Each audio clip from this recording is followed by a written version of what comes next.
Hello everyone, this is Defense Politics Asia and welcome back to Headlines. Haven't done a headlines for a long time, and this time around we are talking about Ukraine war related news. So, and the most biggest news I would say over the past 2 days, 2 days, probably one day, is the transfer of the Mirage 2000 from France to Ukraine. So according to the French Defense Minister Sébastien Lecornu, they have announced that the first of the promised Dassault Mirage 2000-5 have been transferred or delivered to Ukraine. So the numbers is not confirmed. There's no confirmation of the numbers. Lecornu confirmed the delivery in a post on X, and adding that the Ukrainian pilots have been operating the aircraft for several months, training in France. So the first announcement of the donation of Mirage 2000-5 is on June 2024. So, and in November, the news was that 6 of these Mirage 2000s will be transferred to Ukraine. I just have to note, Mirage 2000 is a very old aircraft, like super old. So, don't expect too much from it. Like, it's basically like Sukhoi 25, in terms of the oldness. I'm not sure, probably older. So this Mirage fighters did not come alone. F-16s from Netherlands has also arrived. Also again unknown numbers. So there is now a lot of F-16s in Ukraine right now. So there's the first batch that was from Denmark and Netherlands. Received in August 2024, and then the second batch was received in December from Denmark, and then now you have more coming from Netherlands. So the problem with all these F-16 is that we still haven't actually seen them in action. So it's a bit weird. So the training of the Ukrainian fighter pilots is currently in Romania, in the European F-16 training center in Romania, and so they will continue to train. And there was also a $226 million support package for the Ukraine F-16 in November 2024. I believe this is from United States, I guess. So a lot of good news for the Ukrainians. Although we really have no idea what the situation with the F-16s. Like there was rumors that they were all destroyed on the ground and whatnot. So definitely they should shut up about all this kind of thing. Like they shouldn't boast. But whatever it is, yeah. And not just F-16s. The Ukrainians are also getting M113s. So Lithuania have sent in more trucks and M113 parts, for the Ukrainian army, arriving from Lithuania, according to the Lithuanian Defense Ministry. So they say that Lithuania continue to provide unwavering military support to Ukraine. Trucks and M113 armored vehicle parts are delivered to the Ukrainian armed forces. And so they say they will stand strong together and Slava Ukraini. So the article also by Interfax UA did also highlight that Lithuania have given Ukraine exceeding 1.5 billion euros in terms of support, and 768 million euros of them is military aid. So yeah, it looks pretty nice, but the armor is actually very, very thin. So yeah, it's good as a taxi, battlefield taxi. So and then in other news, also good news for the Ukrainians. The rumors now is that Trump has resumed US arms delivery to Ukraine. So there was this pause, in the beginning of the Trump's term, to stop all aids to Ukraine in the initial assessment. And of course, I did report also that Zelenskyy did say that there is no stop in terms of the deliveries and whatnot. So according to this article by news.am, they claim that there is some debates within the administration, the US administration, on how much to help Ukraine. So, and tentatively, the Department of Defense of the United States say that the military aid to Ukraine is not subjected to the restriction imposed by the Trump's order. So that's interesting. And then Zelenskyy also echoed that Trump's order does not apply to military aid, only affects humanitarian programs. So But at this moment, Trump have not officially recognized suspension or resumption of arms supplies to Ukraine. So Donald Trump totally did not answer anything about this yet or say anything about this. And honestly, among all the crazy shit that's happening in United States, Ukraine is actually very bad. It's really on a very, very low priority as far as I can. I am from my observation of the presses, presser as in press conference, in case you do not know, and all these interviews and all these questions from the journalists and reporters. Ukraine don't come up much at all. So this just to note. If I hear more, I see more, I'll let you guys know. So, and the Ukraine, the Trump have a Ukraine envoy, which is called Kellogg. So this Kellogg guy, let me see. So I think I should put this. Where's the Kellogg guy? Ding dong, ding dong, ding dong. Okay. Yeah, because this article should come first. So, I know why I put it behind. Okay, it's okay. So the Kellogg guy is called what's his name? Keith Kellogg. Is actually this old guy. So I should put it back behind. So he said that in the article he said that he knows where all the money goes in Ukraine. He said that they have put inspector generals on the ground in Ukraine to track that money, and they have a pretty good account where it's going, dispelling corruption rumors in Kiev siphoning foreign aid. This also comes into contradiction to Zelenskyy saying that they did not receive $174 billion, only $70 over billion was received. So there is some contradictions over here. So that's something we shall take note of. And despite that, the Trump administration's seeking to put maximum pressure on Russia, they went on to still disband the task force klepto capture. So the Justice Department, by this new AG, the Attorney General Pam Bondi, basically ended this foreign influence task force that was established in the first administration as well, the first Trump administration, to police influence campaign staged by Russia and other nations to sow discord and democracy and this spreading disinformation. So basically, she is doing a reset as well in the Justice Department. So and asking all the attorneys assigned to all these different initiatives to return to their prior posts, and the resources to these efforts will be committed to the total elimination of cartels and TCO, transnational criminal organizations. So there is this massive re-org of resources in the Justice Department away from Russia to the cartels, to Mexico, to these transnational cartels. So this is in line with Trump's directive to focus inwards and solve the problems within their country first, and not put so much importance on foreign countries, which it doesn't really affect their national interest that much. And so this is on its own is rather bad news for Ukraine, good news for Russia. However, yeah, for the Americans, I think this is good news. I think the resources are going to be refocused on more pressing issues. Ukraine is not a pressing issue for Donald Trump, but it definitely, go against the idea that there is going to be maximum pressure on Russia.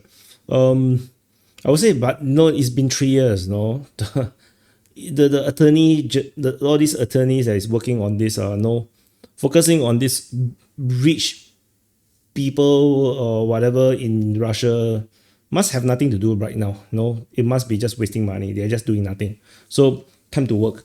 Because they will have done all the work in 2022. So what are they going to do for the next 2 years? So yeah, no, that is what it is. So and Ukraine, because US aid currently is cut off. This cut off includes Ukraine. It affects Ukraine as well. So Ukraine is now trying to secure alternate fundings. to fund this money shortfall that US aid disappearing needed. They are securing to why my English so broken? So to get alternate funding to replace the US aid money that was getting cut off by Donald Trump's new executive orders. So according to the Deputy Prime Minister and Justice Minister, Olha Stefanishnia. Wow, that's an interesting last name. Olha Stefanishnia. So the negotiations are ongoing. So the ministers in the Ukrainian government has held meetings on critical programs, energy, infrastructure, digital transformation, and justice ministries. So they say that the urgent funding has been identified for recovery efforts, energy resilience, and cyber defense projects. So they already have identified the funding. So I'm not sure if they actually got the funding. They identify only.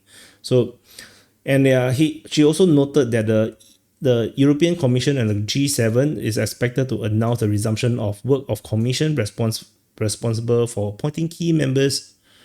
What the hell is this? All this about? Yeah. So it is this nonsensical. But so they say that as far as she knows the contract has been terminated, and then they need to reassemble this puzzle in terms of the money that was cut off to Ukraine from USAID. So definitely Ukraine is feeling it with the cutting off of USAID, and they now need to find new fundings to replace the money lost. And she says that it's a puzzle. So clearly she's not even clear exactly, probably not even exactly clear whose money is actually getting cut off. Like she probably knows some, but probably not everything. Since the use of the word puzzle is interesting. Meanwhile, good news is that Zelenskyy announced that they have transported 100 million tons of cargo through the Odessa corridor. So, and the Ukrainian export have reached 53 different countries across the world. So, so you say that despite the Russians' attack on Ukrainian ports, the corridor continued to work, and this results in not just for Ukraine positively, but also for other countries that needs food. So Ukraine feeds the world. So this is so Zelenskyy said that Ukraine defends itself in this war also contributes to world food security through the operation of the maritime corridor. So it's good news. So peace plan. There is all these rumors. I personally didn't see the rumors, but there is these rumors saying that Donald Trump might be revealing their peace plan for Ukraine in the upcoming Munich Security Conference on the Feb 14 and 16, Feb 14 to 16. However, the Keith Kellogg, which is I mentioned earlier in the video, the special envoy to Ukraine, said that no, this is not going to happen. He told Newsmax that he rejected this rumor. He said that they are going to the Munich Security Conference, and he's going with JD Vance as well. The vice president, but not Donald Trump. Donald Trump is not confirmed to be going. So he said that there is a report from another news network saying that they are going to present the peace plan. So he said that no, they are not going to do that. He did not even talk to the news network at all. So they claim that it's most likely going to be Bloomberg that is actually making up this fake news. So he said that the person is going to present the peace plan is the president of the United States, not Keith Kellogg. No, he's not himself. But he said that he will have discussions with senior leaders in the European environment, and then he will brief Trump later on the results. And interestingly is that he's calling for Ukraine to have a election. So during the interview, Kellogg called for elections in Ukraine and said that this is a sign of healthy democracy. So the Donald Trump's administration is clearly concerned with the lack of democracy in Ukraine. As much as they are so-called the freedom, the country that defending democracy and freedom, there is actually no democracy in Ukraine right now. There's no elections. Using the excuse of martial law and war, as the excuse to not have elections. So I think Donald Trump's administration is now seeing this as a concern, and it's very interesting that the envoy is calling for elections in Ukraine. So yeah, this is going to be interesting, and honestly, this might be related to Vladimir Putin's assertion that Zelenskyy is not qualified to sign any peace treaty or surrender agreement or whatnot, because according to Vladimir Putin's point of view, Zelenskyy is constitutionally not the leader of Ukraine anymore. Then whatever he signs actually have no power. So that's Russia's point of view.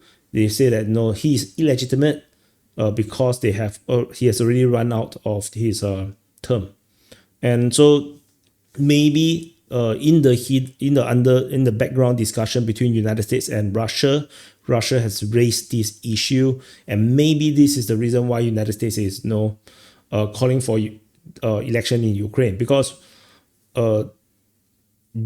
Russia will not recognize the agreement if Zelenskyy is not re-elected.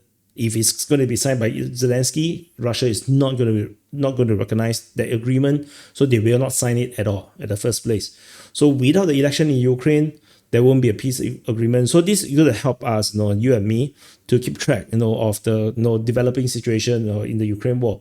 So without the Ukrainian election, I can say that the Ukraine war will just continue going on, because Russia will not stop without the elections. So I think we're going to start to see pressure coming from Washington on Kiev that for them to run this election. And honestly, I'm not sure if Zelenskyy really wants to keep power or not. Like, actually, nobody exactly know what is Zelenskyy's point of view right now.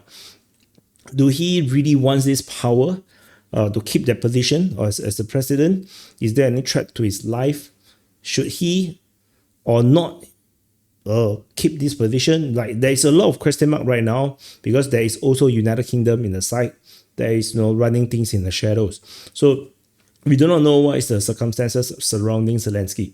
So let's see how Zelenskyy reacts to this cause. And I believe the call for elections from the United States is going to get louder, and maybe we might see this in Munich. So anyway, let's see how this goes. And in other news, in Ukraine is the North Korean issue. So Ukraine is reported that they are considering handing over the 2 North Korean captured soldiers to South Korea, but only if the North Korean soldiers choose to not return to North Korea. So because it's something to do with the agreement, I forgot what's the freaking agreement called. The agreement that you cannot bully the POW. Yeah, that one. Yeah, correct. That one. That's the one. Yeah. So this is this according to the Ukrainian ambassador to South Korea in the exclusive interview with the Korean Times. So say that considering the life-threatening risk for the North Korean soldiers to be returned, repatriated back to the DPRK. So if they refuse to return, they are open to dialogue with international partners, but particularly ROK, Republic of Korea, about the possibility of handing them to the third country. So tentatively, sounds like more trouble than anything. Like capturing these two North Korean soldiers, there is more trouble than is worth it. But anyway, and finally, Ukraine has reacted to the reports of USAID funding of those Hollywood stars that visits Ukraine, calling them fake. So the foreign ministry spokesman Hyoi Taike, which is this handsome guy, say that the video alleged funding of celebrity visits to Ukraine by USAID is fake. He said this is of course nonsense. The stars came to Ukraine to support Ukraine. So they say there's a lot of disinformation in the internet disseminated by the Russians. He urged everybody to be careful and recognize it's fake and not spread them. If people can recognize it, then they already would not have shared them. So that's a pointless words. Personally, I'm not sure. I did report that about that video, the information or the things that they claim, like, Angelina Jolie get $20 million for it. Honestly, I believe that is real. Like, he said that it's fake, but I believe that it's real. Maybe the money, the amount of money may be different, but I think it's real. I think they all gotten paid. You know why? I can tell you a simple reason why. They never come again. That's it. Which pro-Ukrainian people that went to Ukraine only go once? Like, they will always try to do more and keep going back, right? Like, if you look at so many of these, even on Twitter, the Twitter accounts, some of these pro-Ukrainian guys, they really do very impressive work. They really try to raise funds, to get drones and get medikits and vehicles, and they keep going back to Ukraine. If these Hollywood stars really cares about it, they would have done way more fundraising to help Ukraine. But did they? Did they? No, the Angelina Jolie only care about the kids, the children of Kiev in 2022. In 2023, you all can go and die. She don't care, no? And 2024, of course, because 2023, the Ukrainians lost the counter-offensive is so bad. So, of course, she's not going to come in 2024, right? So, 2025, counter-offensive, was so stupid. So, she also don't want to come. Yeah, I know. I think Angelina Jolie is pro-Russia. So, honestly, I'm saying the truth. No, if they really care, they would have come again and again and again. The fact that they did not, and they did not try to raise funds for Ukraine outside, and actively do more and try to be in the press to try to speak out for Ukraine, just shows that they're just doing an assignment. So anyway, that's it. So this is the headlines for the relating the Ukraine war. I think most of the news is basically over the past 24 hours. It's crazy how many news is there. When I just want to do it, I said, what?